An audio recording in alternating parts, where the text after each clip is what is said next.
Hello guys, welcome to today's video. My name is Dave Adams. In today's video, we're going to discuss HTML classes and how they're used. In the previous video I made on HTML attributes, I stated the fact that attributes work in name-value pairs.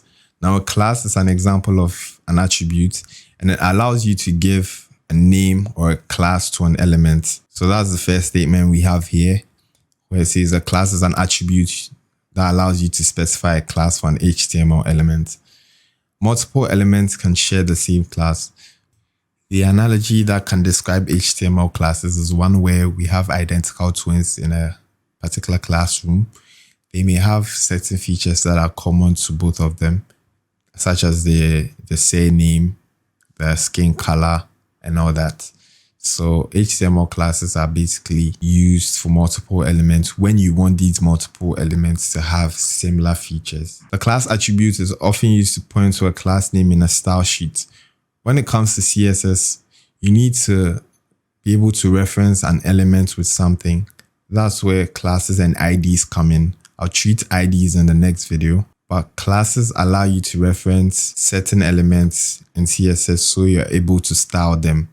It can also be used by JavaScript to access and manipulate elements with a specific class name. In CSS, a period precedes a class name. So when you're referencing an element by the class name in CSS, you use a period before the name. Now we're going to get some practice in Visual Studio Code and see how classes are used.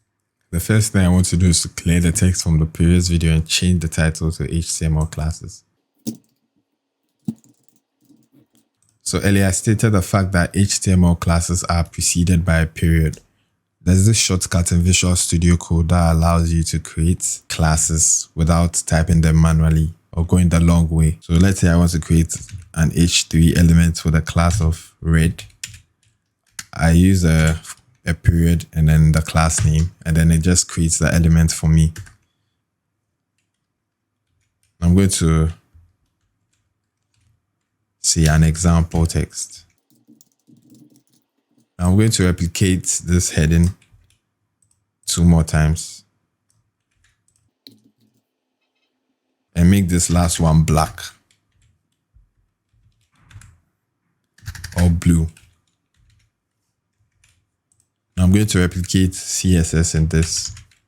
So I'm creating the style tags. Within the style tags, I want to call the class red. As you can see, there's a period preceding the class name. And I want to make the color red. Now going into the browser, you can see that the first 2 headings are red because they have the same class name. Red here and red here. Now with blue, let's say I want to increase the font size and then give it a color, a blue color. When we go back into the browser, you can see that the styles that I specified for the blue class have been applied to the elements with the class name of blue. And that's how classes are used basically. In the next video, I'm going to talk about HTML IDs. I'm going to distinguish them from HTML classes. Thank you for watching.